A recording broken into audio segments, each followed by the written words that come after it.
كلما تليت هذه الآيات يذكر معها صهيب رضي الله عنه. الله أكبر. انظروا يا أخواني، يعني كثير من الناس هجي تأتي دروسنا حتى لا يكون فقط نستمتع به كقصص ولا كتاريخ. نحر دارينا حجي يعني حياتنا، تجاراتنا. يعني من الناس مثلا من يبيع في محلات التجارية، رب سبحانه وتعالى من حد أهيبك هفت من حد أهيبك محلات تجارية من حد أهيبك. من الناس من يبيع الأشياء المحرمة. حد أمزيك لك يا أخي هذا محرم، يا أبو يا شيخ أطول ربنا الحين أبغى أبيع لحر تعشموا لي بالله ممكن نسأل الدليل.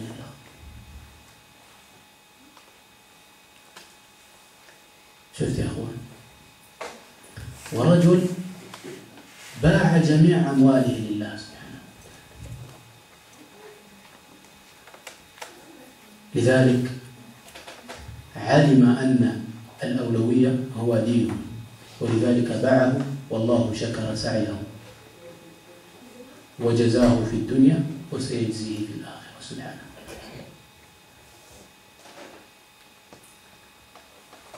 كذلك مثال آخر هذه عجيب زخنا زربا يا أخوان سبحان الله. هجي نايزة فرح نقالي سبحان الله نحكي زارباني شاعرنا عن توي زاربناني تفرح نقر اليوم سبات سهاديمهم كبا قلب منانيرو كبا زعبي كبا تعبي.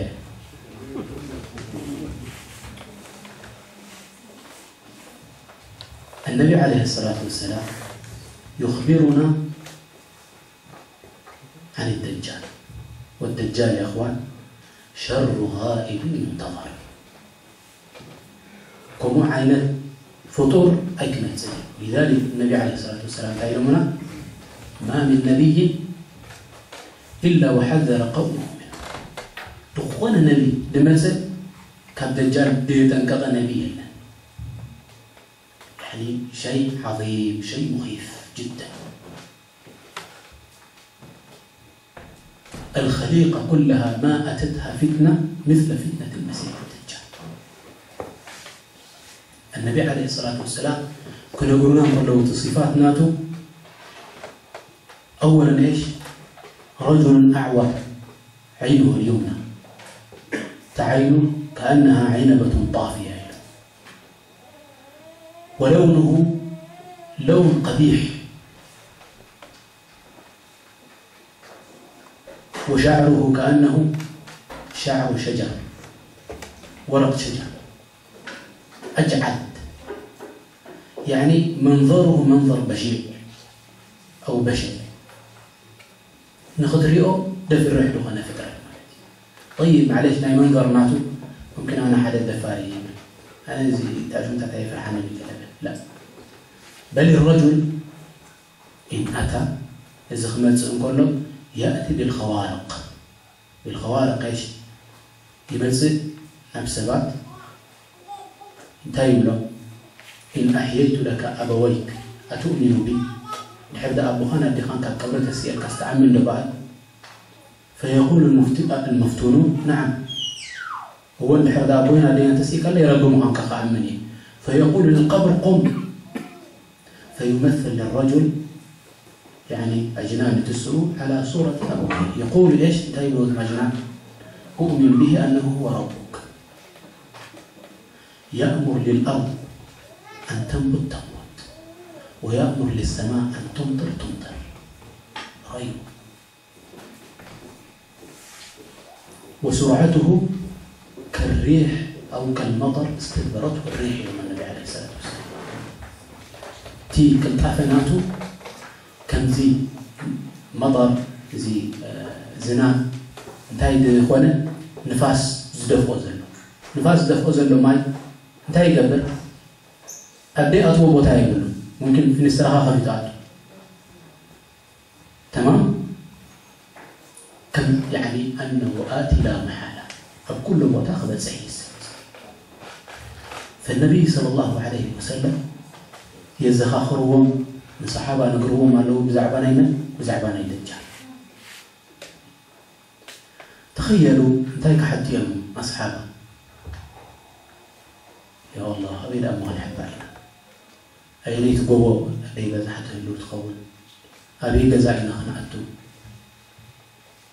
أسئلتهم لم تكن كذلك أسئلتهم أرفع من ذلك حتى كم زي نبر حتى عابين قريب لأنه لهم أولوية سبسوا عزياتهم أولوية لو قد كل لهم بسارعوا ونكر انتهي لهم حديثهم انظروا يا أخوان والله شيء عجيب إلهم يا رسول الله أولا قبل ذلك أصور لكم انتهي لهم النبي عليه الصلاة والسلام أنه سيعيش 40 يوم 40 يوما زي الدجال زي 4 مع تخطمتنا باهم يوم كسنة يوم كسنة يعني 6 أشهر شمس و6 أشهر ظل أو ظلام فعلا تحنت معلتي كم سنة رب سبحانه وتعالى قبل أفتى أياماته ويوم من أيامه كشهر 15 يوم ظلام 15 يوم إيش شمس ويوم كأسبوع ويوم كأيامكم يعني بقية الأيام كأيامكم تخيل يعني 6 أشهر وفي شدة الخوف في ظلام تعيش أو 6 أشهر في شمس والدجال يطاردك بكل عديات حتى خط القاء انتهي خوني خلاص يا أخي كهلك النبي بس روح اليوم من أبي مهتم بالآخر على الأقل فتحتك بالنبي كم زود هادم كفلت أسئلتهم كما سبق لم تكن على ذلك انتهي لهم حدث من النبي عليه الصلاة والسلام يا رسول الله في اليوم الذي هو كسنة هل تكفينا صلاة واحدة الله أكبر شوف الهم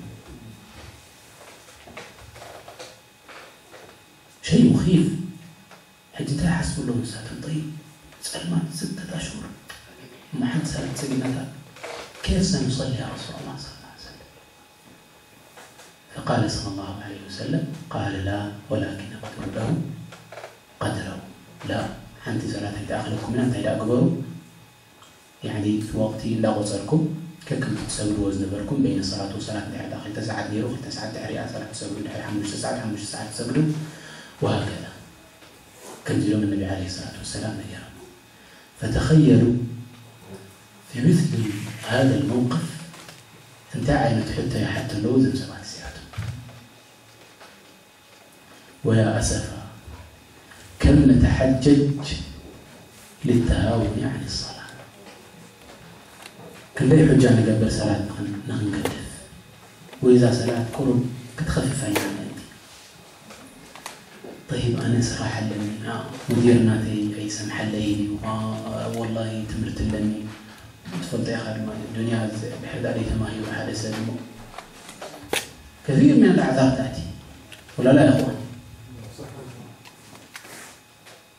مع ذلك كلهم انظروا إلى أصحاب النبي عليه الصلاة والسلام إيش همه الهم الأكبر هو الدين فالأولوية إيش دين الله عز وجل دين الله عز وجل الله جل وعلا نحرد همنا كان الدنيا خير لا رزق خير استفرحوا زلخا من أجله إذا فرح كذا لو قدام مثالات أخذ قدف نحرد أنا رزق نقل خير يقول ربنا جل وعلا وأمر أهلك بالصلاة وأمر أهلك بالصلاة واصطبر عليها لا نسألك رزقا نحن نرزقك والعاقبة للتقوى الله أكبر نحرد همنا كان رزق خير أنا إذا رزقك لك الله سبحانه وتعالى فلا تهتم ولا تغتم يترزقنا كخمة زكايخ كتب العياء ولا فلا تجعل أولوياتك أو لا تحيد عن أولوياتك بسبب من أسباب إيش؟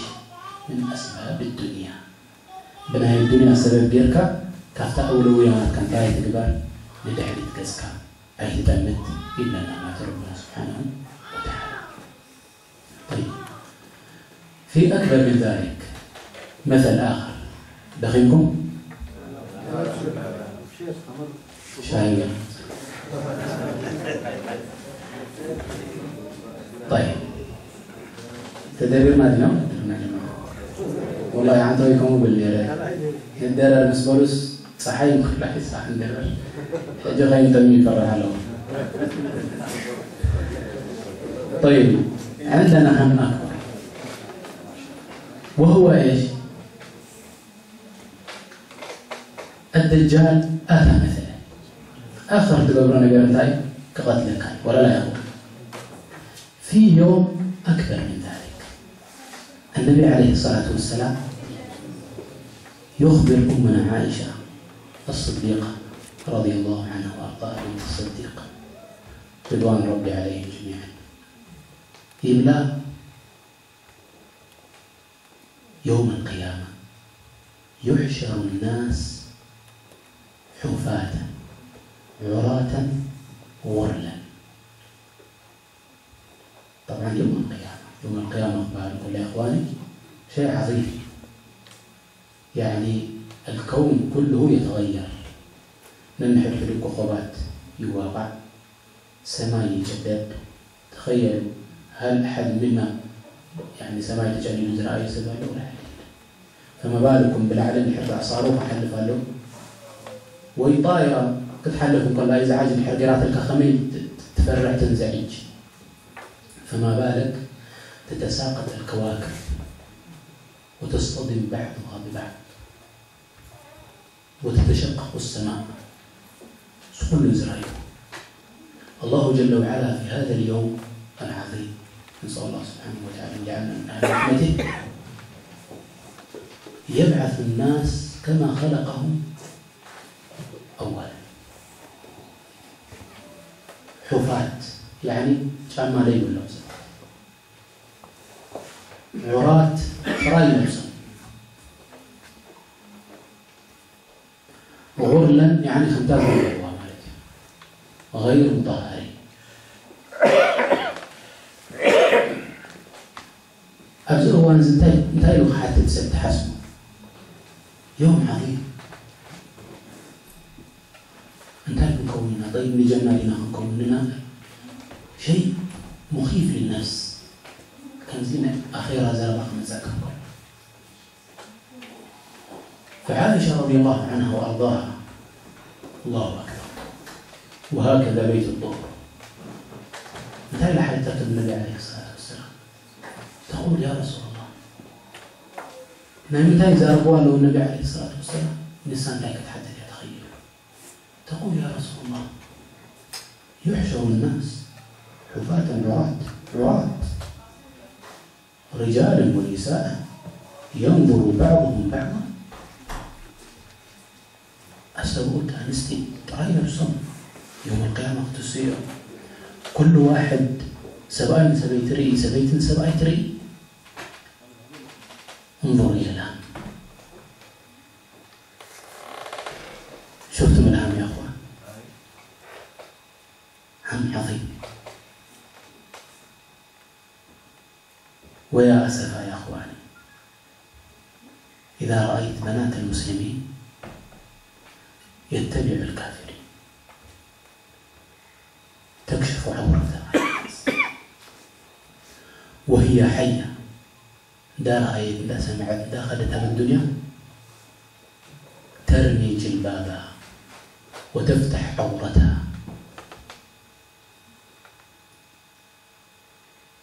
زي قدوانا ثمانية ذا مستكبر هل قدوتها عائشة؟ كلا وربي.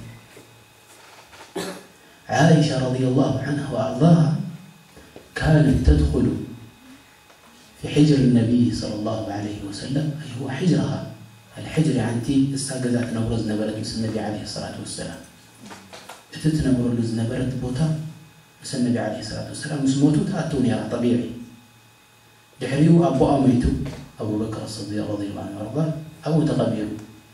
كانت تدخل بعد أبو بكر دفن فيه عمر، دحر أبو بكر الصديق عمر بن الخطاب رضي الله عنه وأرضاه أو تدفن.